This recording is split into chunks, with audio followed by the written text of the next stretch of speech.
पंचसकारी साधना का वर्णन आता है। इस साधना के 5 अंग हैं। 5 अंगों के नाम सकार से प्रारंभ होते हैं, इसलिए इसको पंचसकारी कहा। कितनी कठिन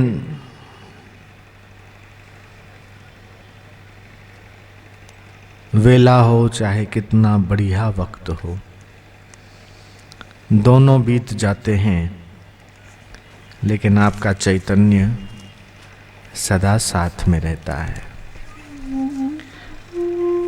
और पिछले जन्म के प्रमाण पत्र साथ नहीं देते, पिछले जन्म के दोस्त और माता पिता साथ नहीं देते, और इस जन्म के भी जो बचपन के मित्र हैं वो अभी नहीं हैं।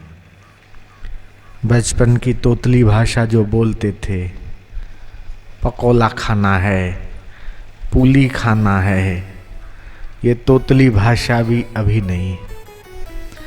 बचपन की बुद्धि भी अभी नहीं है। खिलौने और कपड़े भी अभी किसी काम के नहीं। लेकिन जो बचपन में और माता के गर्भ में हमारी धड़कन चला रहा था वो आज भी है, और ये शरीर नहीं रहेगा उसके बाद भी आपका और हमारा साथ छोड़ेगा नहीं। उस परमात्मा की भक्ति करके अपने जीवन को जो धन्य बनाता है, उसी ने जीवन जीने का आनंद ले लिया। पंचसकारी जो साधना है, उस पंचसकारी साधना में पहला है सहिष्णुता, कि सहन शक्ति बढ़ाना।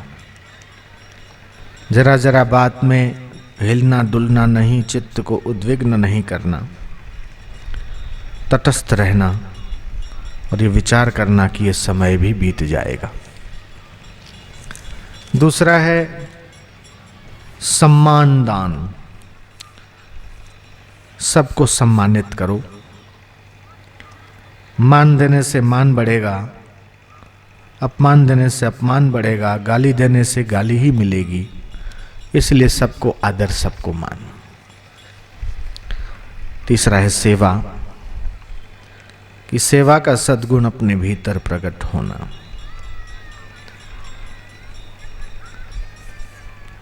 चौथा है स्वार्थ त्याग, कि न कर्म निस्वार्थ होकर करना। स्वार्थ त्याग की भावना अन्य गुणों को भी विकसित करती है। और 5वां है समता, कि चित्त सम रहे। आज सुबह मैं गौशाला में गया था। गौशाला के ट्रस्टी और कमेटी के लोग यहाँ बैठे हैं।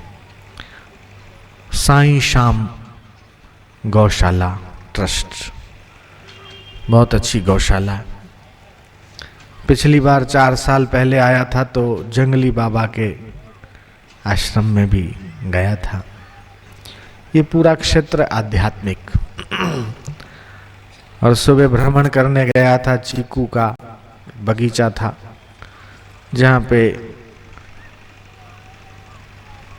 घूमने गया। वहाँ जिसका था उसने बताया कि हमारे दादाजी ने बाबा के दर्शन किए थे और वो यहाँ घूमने आते थे और बैठते थे। वो बाग वहाँ भी आज सुबह भ्रमण किया। तो जहाँ महापुरुषों के कदम बार बार पड़ते रहे, वो जगह चैतन्य परमाणुओं से युक्त हो जाती है।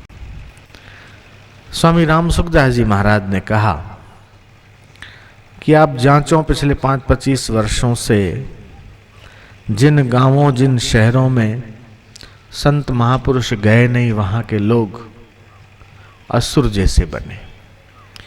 झगड़ा पति पत्नी में, भाई बहन में, भाई भाई में, ये झगड़ालू लोग ज्यादा हो गए। और घर का वातावरण भी आपको अशांत और नरक जैसा दिखाई देगा। और पिछले 5-25 वर्षों से जिन गांवों शहरों में संतों का आना जाना हुआ है, वहाँ सद्गुण बढ़े, शांति बढ़ी, सौम्यता बढ़ी और लोग देवत्व की ओर बढ़े। तो बार बार सत्संग और महापुरुष के कदम जिस गांव शहर में पड़ते हैं, वहाँ दिव्य परमाणु प्रकट होते हैं। महापुरुष तो अपने चरणारविंद से स्थान को तीर्थत्व प्रदान करते हैं। तो आज आप ये दृढ़ निश्चय करें कि चाहे कैसी परिस्थिति आए, लेकिन हम धर्म को नहीं छोड़ेंगे, सेवा को नहीं छोड़ेंगे, सहिष्णुता को नहीं छोड़ेंगे, ये पंचसकारी साधना को नहीं छोड़ेंगे।